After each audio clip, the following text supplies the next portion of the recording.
Okay. Now we're getting back into it. Guys, we're going to try to keep these in about 5-minute sections each. So let's go ahead and bring that up. Don't forget VA2A News is over here at VA2A.news. Hope you enjoy that little spot. I got that up there for you. Headlines starting out over here on the Epoch Times. Guys, I'm a fan of the Epoch Times. I like the Epoch Times quite a bit. Nice place to get some information about what's going on in the world of us, specifically what's happening in some global politics as well. So we see right here that the first charges are brought over here by the Durham report and cast shadow over the Mueller probe. It's a pretty interesting little story right here. The caption is, primary FBI attorney assigned to the special counsel's Russia probe charged with making false statements over forged email. It's a pretty nice one to find out. It's nice to see that some things are moving quite along. Moving back onto that, we've got U.S. economy poised for a strong rebound in the third quarter. Customer spending and employment have recovered quite a bit, more quickly than was originally thought, including ourselves had anticipated just a couple of months ago, and that was by Brett Ryan, Senator of the U.S. Economics at Deutsche Bank. Let's go ahead and see. We've got some more White House. Let's go ahead again. White House denies Dems' claim for payroll tax suspension will damage Social Security. We've got a nice little quote coming over right here. It looks like got President Donald Trump right here, a little picture of him signing executive orders extending the coronavirus epidemic leave during a news conference on August 8th, 2020. Also looking some more on these headlines. Lumber shortages, record prices, adding thousands to home construction costs. First criminal charge in Durham probe, we just read about that a little bit. Virginia state senator faces felony charges in monument destruction. This is an interesting right here. This is by Jack Phillips, a Virginia state senator, is facing felony charges related to her involvement in a June protest near a Confederate monument in Portsmouth, Virginia. The department also charged 3 NAACP representatives and a Portsmouth school board member.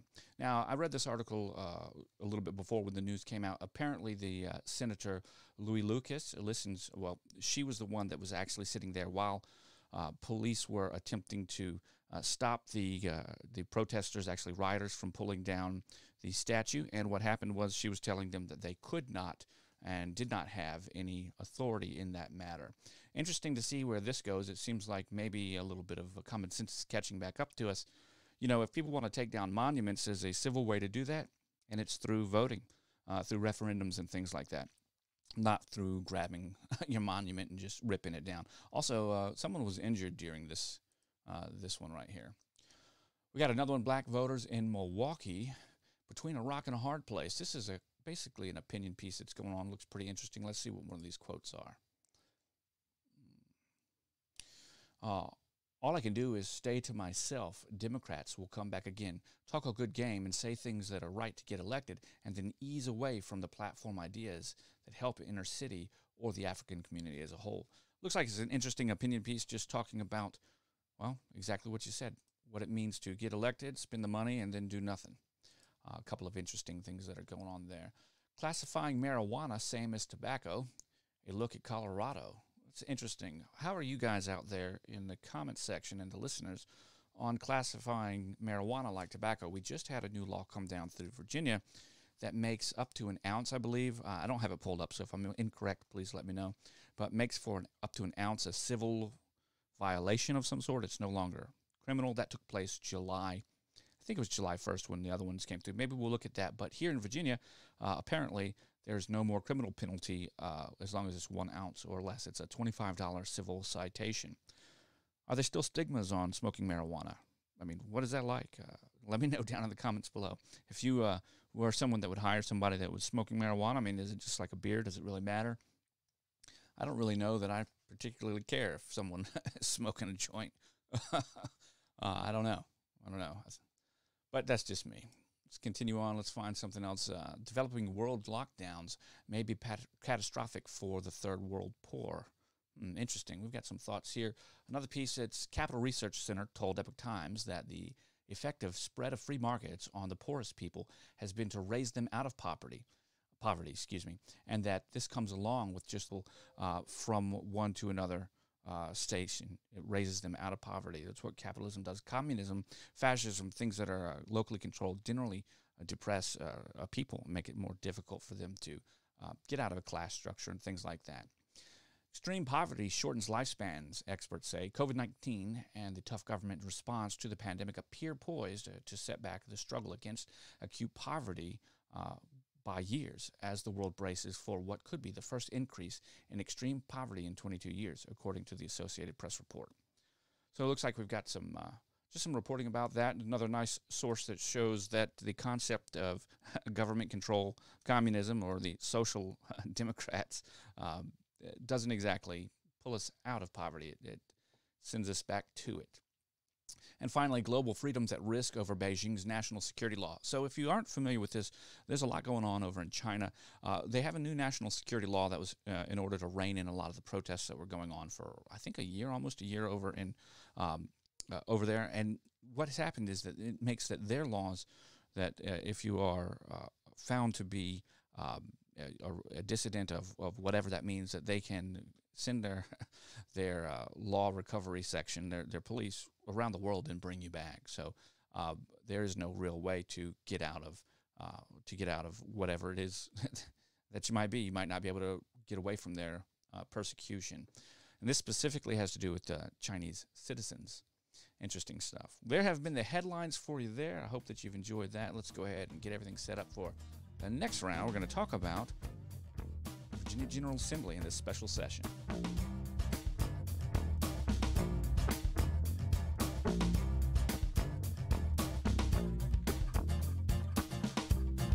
All right, so I pulled up a couple things just to help us keep a few things in mind. When we're looking at our House of Delegates, we've got 100 seats in the House. 55 of those seats are Democrat seats. 45 of those seats are Republican seats. Eileen Filler-Corn is the Speaker of the House. She's the one that controls what goes on and gets the scheduling and stuff like that. She acts just like the Speaker of the House in the House of Representatives for the United States. Moving on over, you see that our Senate, we've got 40, of course. In our Senate, we've got 18 Republicans, 21 Democrats, and 1 independent.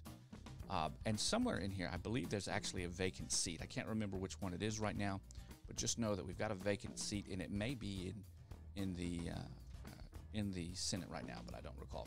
The reason that this is important is because when you see some of the vote tallies later on that we're going to talk about, you're going to notice something like 21 to 19 or 22 to 18. And when you see those, you'll be able to tell pretty much right off the bat that those are just split down party lines, so that the vote would go the Democratic Party 21, and then the Republican and the Independent voted against it or whatever. And so it'll just let you know that just fell down party lines. Same thing with our House. You'll see 55 to 45. You might see 55 to 42 or 43 or whatever, and some abstentions and the next couple things that we're going to look at. Where we find all this information is over here on the Virginia General Assembly, which is easy enough to get to. Okay, and from there we go to laws and resources. From there we can click on the Virginia Legislative Session and or Legislative Information System, and we get here. You can actually just go to lis.virginia.gov. The reason that's important is I want you to know where you can find this information yourself. We've got a couple things up here. It's going to automatically take us to the current special session, which is special session 1 of the 2020 season, but you can choose other special sessions and check out what was going on there. So I'm bringing you this in order to help remind you of just exactly where you can find this information. You will also have links to the videos like the House and the Senate. Since lots of stuff is going on in the House right now, if we click on the House, you can actually go in here and find out what's actually going on in the House and watch it as it happens. You can also download the videos there. This is important for you to know where to get the info, because if you're like me and you find people and you talk about this stuff, even when you talk calmly and rationally, people always want to have that information to back it up. It's nice to have it right here. 2 other things to talk about: daily floor calendars. You can find out what was talked about on any particular day and what was introduced by going to the daily floor calendars. But also check out the meetings. Now, this right here is showing us the meetings for the House, all right, because that's what's going on right now. The session began on the 18th, and it will go. I don't actually know right off the top of my head if it will go through the 16th, but we've got meeting dates scheduled up through the 16th of December. Generally, the session comes back into play on January 1 and goes on, or actually November, excuse me. So we shall see here exactly where it comes, what goes on. But you can find out all of that stuff right there. That being said, there's also an easier place to do that. Head over to the VCDL. I'm not affiliated with the VCDL. I am a member. I'm a proud member, by the way. I really like what's going on, and this is a great place to get your information. Go over here, sign up. Also, donate to the cause, and Philip Van Cleve and the team will go ahead and work on our rights, work on saving our rights for us. A couple of important things here is when you get here, the very first thing you're going to find out is exactly what we're talking about, what's on the list, like no local gun control. We've got 19 counties, much like we did with the constitutional cities, the constitutional counties. The no local gun control is going over here because it's directly trying to balance the cities and the localities' ability given to them in House Bill 421 last year to make their own local gun control laws, specifically about firearms on government property. Interesting information there, and we're going to jump into that in a minute as well. I just kind of wanted to give you that information, and if you need more, there's so much going on. You can actually download the PDF from the Virginia Citizens Defense League about their firearm bill analysis. Okay, there's 24 pages, lots of stuff that's going on here. You can find out the positions, the whys, the where, and the how of all of the bills that are going on in the Virginia Senate, right, or the Virginia House right now in the General Assembly.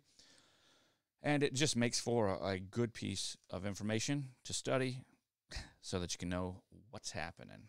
I hope you enjoyed that.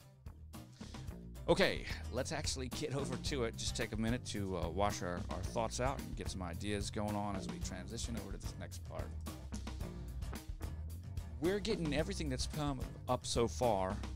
There's only been 4 bills as of the 19th, so going into the 20th today, things may be a little bit, but there's only been 4 different bills that have been introduced so far. And let's go ahead and look at that. The first bill is House Bill 520, Concealed Handgun Permit and Local Control of Firearms. This bill was introduced by Glenn Davis, and nice bill. The summary of the bill is the provides that any local ordinance that prohibit possession, carrying, or transportation of any firearms, ammunition, or components or combination shall not to apply to a person with a concealed handgun permit, a valid concealed handgun permit. Okay. Notice it doesn't say Virginia here. I haven't gone through and read the entire PDF of the bill, but it's not too long, just several different parts. But when we get into it, that's the short end of the stick, and that's in order to help kind of curb some of that no local gun control stuff, that House Bill 421 stuff that's coming through. Some of you may be thinking about, what about how Senate House Bill 916 or 61, 961. I haven't seen any of that pop back up on the agenda, but Ralph Northam did state that he wanted to bring that back earlier this year, and I actually have a press release from the Office of the Governor that talks about what he wants to do in this special session that he released in April 20th, I believe, and we'll pick that up next. Just know that House Bill 520 is about maintaining your rights to carry anywhere that the locality might keep you from carrying where you could normally carry prior to the locality being given the permission by the government to change their laws because of preemption. Now, if you don't have a concealed weapons permit, you couldn't carry there anyways, like on the property. But if you have one, it's going to give you an exemption so that you could carry. This is good news, especially while we tried to repeal or get preemption put back. I do have a segment on preemption in an upcoming video that will talk about that and how the preemption was actually changed recently in order to accommodate this. How interesting. Okay, moving right along. We're going to actually look at another one jumped up by Mr. Davis, Glenn Davis. This is House Bill 5024, Firearm Sale, Criminal History, Record Information Check, and Penalty. So this one actually tries to walk back some of that universal background check stuff, and it says that the firearm sales, this bill, the short title, the summary is to eliminate the Class 1 misdemeanor penalty for a person who purchases a firearm for another person without obtaining the required criminal history record information check. The bill also eliminates the question on the form provided to the firearm dealer by the Department of State Police asking whether a prospective purchaser of a firearm has ever been the subject of a mental health temporary detention order and subsequently agreed to a voluntary admission. There's a lot that's going on in this bill right here, and you're going to see that it's actually pretty long. really long, so you can really jump down into it. But we've got a couple things that have happened. In Virginia, you can actually possess a handgun specifically from a personal transfer, like your father or something like that, under the age of 21. So you can't actually purchase a handgun because you couldn't go through and fill this paperwork out and be allowed. But you can inherit such things like that and be given such things along those lines. Well, this bill right here, House Bill 5024, aims to reconcile that. It also aims to reconcile some of the more private, like HIPAA information, specifically about a mental health issue or things like that. There's also already a redundancy built into the system. When Attorney General Bill Barr was being questioned just this past week, I think 10 days ago now, or 8 days ago, something like that, one of the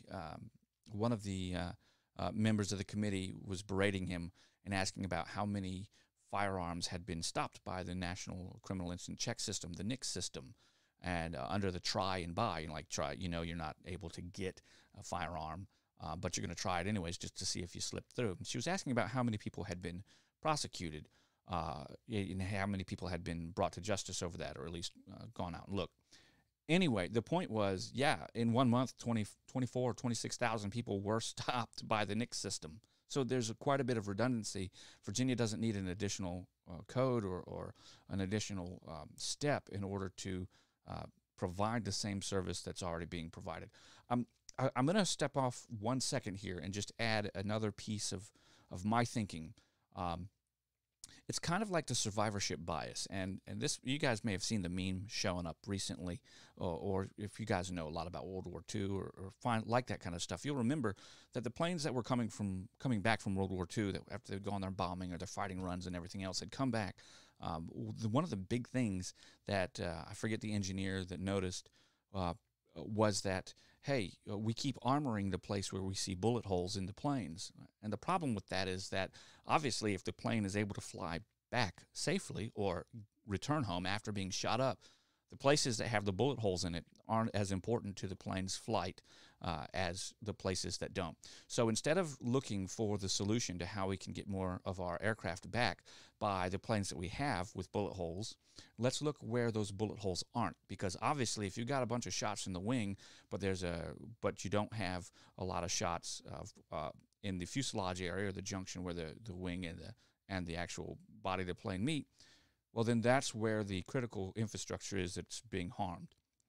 So we don't need to worry about there, because we're already doing it. We need to worry about where we're not doing it.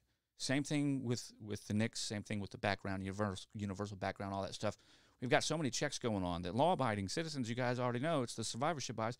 We're already doing what's asked of us, right, in order to maintain and obtain firearms legally, right? We're not the bad guys. But the Senate, the House, and our lawmakers look at us like we're the bad guys. They're looking at us like we're the bad guys because it makes them want to. It makes them feel like we're the problem. We're not the problem. The problem is a different way of coming about those firearms. It's not through the checks that are already there. This bill aims to get rid of some of that process that you're just trying to strangle you or I out even further. Okay, enough said about that. Let's move on to the next one. House Bill 5091, law enforcement officers required to release video or audio recording, discharge a firearm, etc.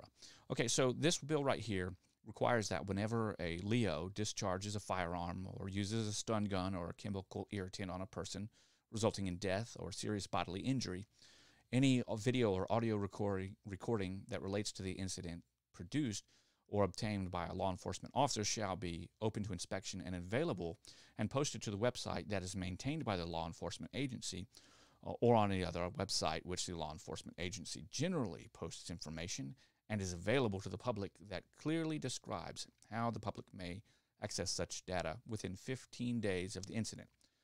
Okay, so this bill has some text to it as well. It's pretty short, though, and this makes a lot of sense. You know, police officers are wearing body cam footage. We want to see that. In fact, what we want to see quite a bit more, just like Mr. Floyd, there's a lot of problems with Mr. Floyd. I think we all would agree that the way Mr. Floyd was handled was probably horrible, right? But it came out much, much later after the fact that there was some additional circumstances going on with Mr. Floyd. what we saw were videos that were posted and edited by people in the media or people that were taking the video. What really needed to happen was all of that footage needed to come out immediately so that people could see how Mr. Floyd was acting. Did he deserve to die? Absolutely not. Was he acting differently than the media portrayed? Absolutely. And that's very important to how you charge and deal with justice, specifically with a law enforcement officer. We need that information. This bill, I see, is a great bill to allow us to have access to it. Okay, going to another one. Finally, we've got, and that last bill, was by Sam Rasool, okay? Introduced by Sam Rasool. We're moving into another one, Senate Bill 5108. The other ones were House bills. This is the Senate Bill 5108, Local Control of Firearms and Concealed Handgun Permit. This one is by Benton Chaffin, okay, Ben Chaffin. So here we go. This one actually echoes the earlier bill by Mr. Davis right there, House Bill 5020. So it's also limiting the requirement that a concealed weapons permit holder couldn't go on to places that a locality, like locality property with a firearm, which is what the VCDL is doing, this no local gun control ordinance. Of course, that would get rid of all of it. If there was no local gun control in all of the places that we go, then none of these bills would necessarily be required. But I guess we should have them just in case people choose to change their mind. Lots of stuff there. The concept back in the day, let's just talk about this for a second.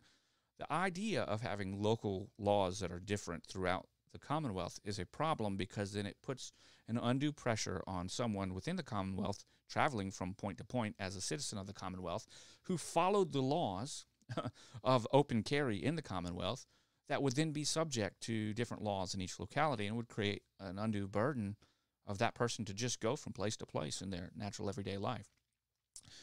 This was one of the big issues that really put the VCDL on the map as far as I remember. I remember being a soldier back in the day, just getting my CWP and everything else. And I got my CWP, and because although Virginia was an open carry state, or Commonwealth, there were so many things that were going on from place to place. Like, if you couldn't go to Hampton, or you couldn't go to the Jubilee in Chesapeake, or you couldn't do this, or you couldn't do that. So the CWP, because all the laws were different is what I'm saying. So it was difficult to go from spot to spot. Getting the CWP kind of eliminated some of that, and also gave you the ability to carry different round counts. And some of those things still stay true today in the Commonwealth. But then the VCDL won some groundbreaking cases. I can't say that I remember the exact year, but it was around 2001, 2003, 2002, something like that. But what happened was that the state came out with a preemption law that made it so that no locality could make a law about traveling with your firearm and about where you could and could not carry that was more strict than the state. So that made it easy to go from place to place. It also assessed some pretty steep fines to localities that enforced that. I remember, at least I believe I remember, I'm pulling some dust off my memory cells. I believe I remember some cases where Hampton had attempted or violated someone's rights right after the preemption had happened, and that caused the Supreme Court of Virginia, or a court in Virginia, to levy fines upon them for violating the state law. I also remember that when at some point in time, I believe there was some concealed weapons permit reform as well that made it easier to get your CWP.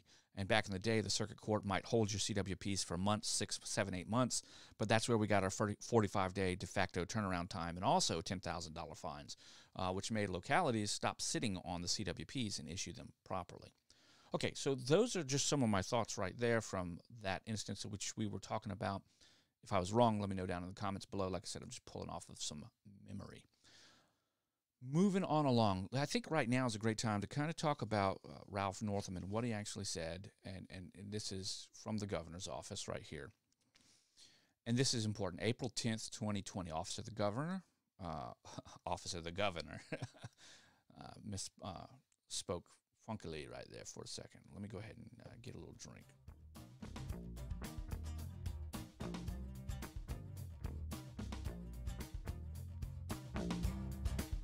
All right, let's try introducing that section again. I hope you guys are having a fun time with me. Governor Northam signs historic gun safety legislation into law. Richmond, Governor Ralph Northam today, remember this is April 10th, 2020, has signed several landmark gun violence prevention measures into law, including legislation on enacting extreme risk protection orders, requiring background checks on all gun sales, and mandating reporting of all lost or stolen firearms, and preventing children from accessing firearms, and reinstating Virginia's one handgun a month policy. So if you guys forgot about all that stuff, these things are happening right now. One handgun a month is already in effect. If you have a CWP, that does not apply to you, as I found out recently when purchasing some supplies, grabbing a couple things. But yeah, so it was funny to go back in there and go to buy a firearm after so many years of buying firearms without being asked about the one handgun a month. And then I had to show my CWP just to prove that I had it. Interesting. I'm just saying, interesting. Okay, if your children are able to get to a firearm and that results in any kind of negligence or something like that, that's a criminal offense. Reporting your lost or stolen firearm, I believe it's a $250 fine if you don't do it within 24 hours. Let's just talk about something else. So a lot of these things happen to do with like secondary search things. Like how's anybody going to know if you've got good kids and you keep your firearm, in a drawer, right, while you sleep? Well, none of that would actually become important unless a law enforcement officer or some kind of state authority had a reason to be in your house and to be inside of your home, and then was there for one reason, but then finding that out somehow. And that's something that's a real concern. Just think about things like what happened in Massachusetts, or was it Maine, just during the start of the whole beer bug thing, the coronavirus. What was it? A teacher saw a boy who had a BB gun or a .22 in the Zoom meeting window. She was so scared for him that she called cops, and the cops showed up, or the sheriff showed up and talked to the boy's mother. Right, these things happen. So if anyone sees that kind of stuff, and I think it turned out to be a pellet gun, but in any event, the teacher had no business concerning herself with what was in the background of the house. That kind of stuff that we're talking about, like how you have to maintain your firearms away from children or whatever like that, it may seem like it makes a lot of sense, but in reality, it's just a way to charge people with more crimes. Does that make sense? I hope that it does. Okay, anyways, we lose too many Virginians to gun violence. And this past week, we took a bold, meaningful action to make our communities safer, said Governor Northam. I was proud to work with legislators and advocates on these measures, and I am proud to sign them into law. These common sense laws will save lives. Whether or not they're common sense, that's not the question that we're talking about here. This is what he said on April 10th. More than 1,000 Virginians die from gun-related incidents each year. Governor Northam has been a fierce and consistent advocate for gun safety measures in the Commonwealth, and following the tragic May 19 mass shooting in Virginia Beach, he immediately called a special session of the General Assembly to address the gun violence emergency in Virginia. So, in that retrospect, Governor Northam has signed these bills. Senate Bill 70 and House Bill 2 require background checks on all firearm sales in Virginia, which prevent guns from ending up in dangerous hands. Senate Bill 240 and House Bill 647 or 674 establish an extreme risk protection order, which creates a legal mechanism for law enforcement to temporarily separate a person from their firearms when they represent a danger to themselves or others. Virginia is now among 19 states in the District of Columbia in enacting this type of law. Of course, that was as of April 10th, 2020. Senate Bill 69 and House Bill 812 reinstate Virginia's one handgun a month rule to curtail stockpiling of firearms and trafficking. This has to, at some point in time, go to the Virginia Supreme Court or be taken up somewhere legally. We've got to get some kind of movement on all of these things, but to prevent stockpiling by whom? Lawful owners of firearms that purchase their firearm legally? That's like saying you can't buy too many vehicles at one time, or too many lawnmowers at one time, or too many kitchen knives at one time. It just, that makes no sense. Out of all of them, that one's really bothersome for me. None of them make sense, but you get what I'm saying. House Bill 9 requires gun owners to report their lost or stolen firearms to law enforcement within 48 hours or face a civil penalty. Okay, I was wrong. It wasn't 24, it was 48. And House Bill 1083 prevents children from accessing firearms by increasing the penalty for recklessly leaving firearms in their presence. Well, it doesn't really prevent the children from getting access to it. It just increases the penalty, and you're hoping that having mandatory minimums will force compliance, and we know how that works with the criminal justice system. Thanks, Bill Clinton, right? Mandatory minimums, 3 strikes and stuff like that. And then Governor Northam proposed amendments to these bills, Senate Bill 35 and House Bill 421, which we're going to look at in just a second, allow localities to regulate firearms in public buildings, parks, recreation centers, and during public events. And amendments clarify the exemption of institutions of higher education. And that's what the bill earlier that we were talking about with Glenn Davis and the other gentleman, that House Bill 5020 is supposed to help us get around. That House bill right there, 520, would exempt concealed weapon permit holders from the regulations set forth by the localities in Senate Bill 35 and House Bill 421. And next, Senate Bill 479 and House Bill 1004 prohibit individuals subject to protective orders from possessing firearms, requiring them to turn over their firearms within 24 hours and clarify to the court that they have turned over their weapons. Governor Northam amended this legislation at the request of the Virginia Sexual and Domestic Violence Action Alliance, and this will enhance the safety for victims by allowing judges to hold the respondent in contempt of court if they failed to comply with certain requirements. I can't remember who it was, but wasn't it recently that a man accused of sexual assault rape on a woman up in Northern Virginia was let out of jail due to COVID restrictions, and then he went and shot her and killed her, and then I believe he was shot by the police as well and died. I don't remember the name of that person. This is completely insane. You will let people out of jail for violent crimes that you were holding, and then for the beer bug, for coronavirus, they go out and have been consistently committing crimes, but you want to make someone that has just been accused of one of these protective orders or something like that, who may have done absolutely nothing wrong, turn over all their firearms. And we know that a lot of this stuff is a first to the magistrate wins kind of situation. We also know that how many males are out there reporting sexual abuse upon them? Most males don't. So you get someone that doesn't like you or anything like that, you know where the argument goes. It just reaches way down.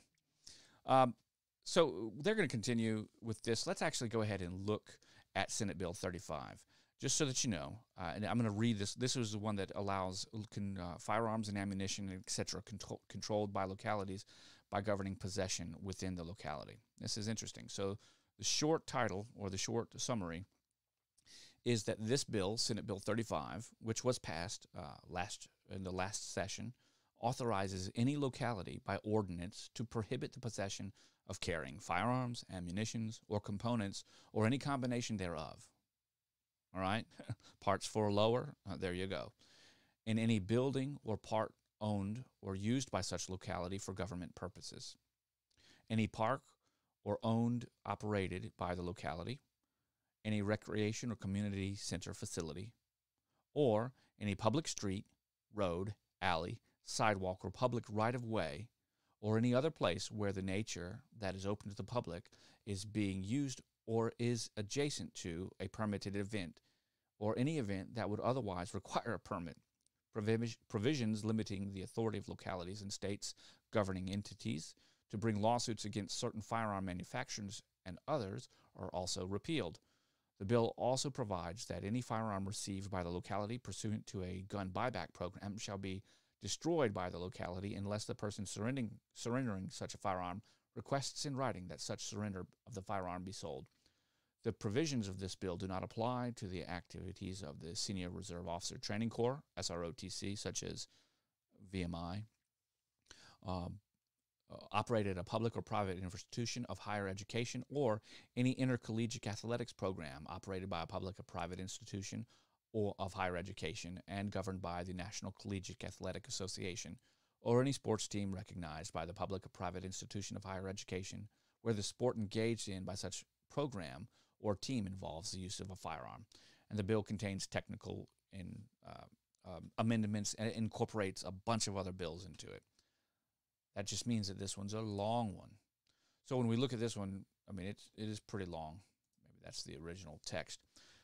But the point is here that pretty much any property or area that's being used for city or government functions, you're not allowed to carry your firearm right now. And the city can make those judgments.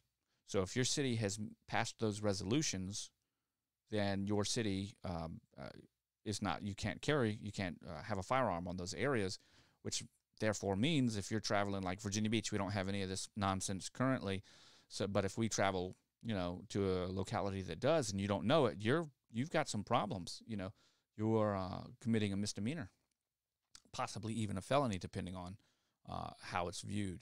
So there are some issues there. And once again, House Bill 5020, authored by Glenn Davis, will help to alleviate some of that burden, at least for concealed weapons permit holders.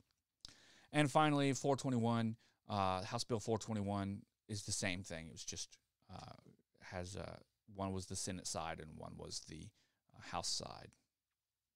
Okay, lots of fun that are going on there. Guys, I got one other thing I want to bring up to you real quick, and that's just, I want to read a little bit to you from the website of Black Lives Matter, just in case you didn't know about some of the things they believe in. It's What We Believe, and that's coming up in just a moment. Go ahead and pull it up.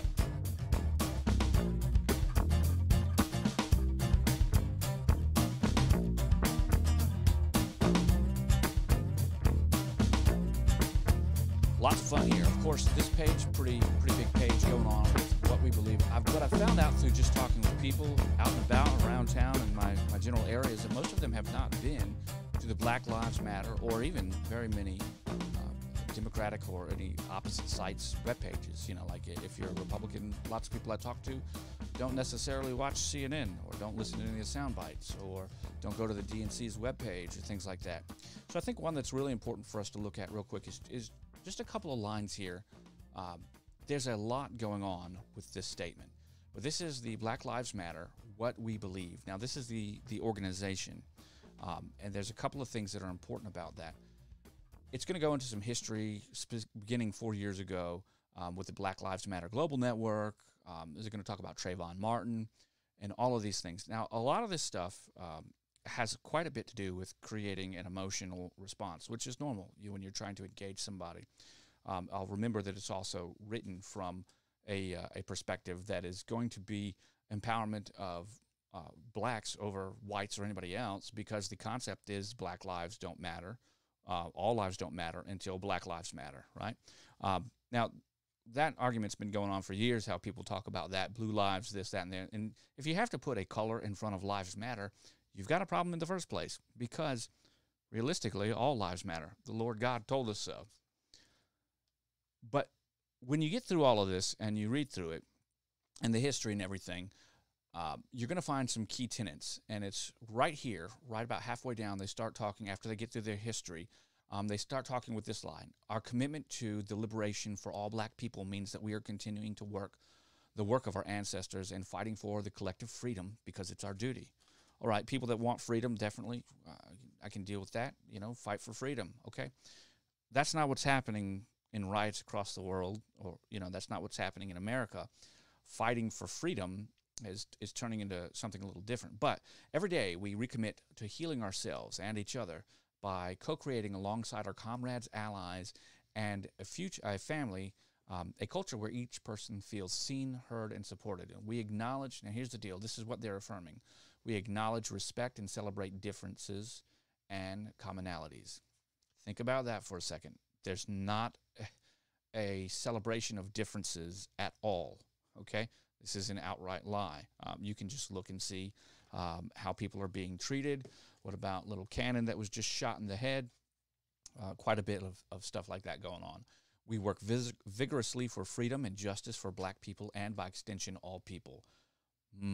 Black people, possibly, but doubtful. Once again, possibly a lie. Look what happened to George Floyd, terrible thing, Trayvon Martin and stuff like that. But a lot of the times, just like we've seen in all of these instances, the truth of the matter comes out a little bit different than what the narrative of the matter is. It doesn't mean that they're not tragedies. It does mean that the story is hijacked to meet a narrative that probably doesn't match the same level of anger and outrage that it would had the story been told straight. Continuing on, we intentionally build and nurture a beloved community that is bonded together through a beautiful struggle that is resilient, that is restorative, and not depleting. So sure, I agree with that. You build bonds with your comrades in arms, and that's what it is. We are unapologetically black in our positioning. In affirming that Black Lives Matter, we need not qualify our position. To love and desire freedom and justice for ourselves is a prerequisite for wanting the same for others. Well, I agree with the last part. If you want freedom for yourself, you should want it for others, because you would recognize that to be free is an unalienable right. But being unapologetically black in their positioning, that's fluff talk. Affirming that Black Lives Matter and they do not need to qualify their position means whatever they say, they don't have to listen to you, they don't have to listen to facts, they don't have to think about someone else's positioning, and they don't have to apologize about it. So anything that you might have as far as on your side about discussions, they aren't important because they don't have to listen. They don't even need to qualify their position. We see ourselves as a global black family, and we are aware of the different ways that we are impacted by privilege or privileged as black people who exist in different parts of the world. Okay, that's fine. We are guided by the fact that Black Lives Matter regardless of all actual or perceived sexual identity, gender expression, economic status, ability, disability, religious beliefs or disbeliefs, immigration status, or location. We make a special space for our transgender brothers and sisters to participate and lead. Well, a lot of what's going on here stems from a couple of things. And the first part in this ideology is that they don't need to qualify their position, and they're unapologetic about it. The reason that's important is because as you continue, down here you find a very important part is that they want to disrupt. We disrupt, this is a quote, we disrupt the Western prescribed nuclear family structure requirement by supporting each other as an extended family and village that collectively care for one another, especially our children, to the degree that mothers, parents, and children are comfortable.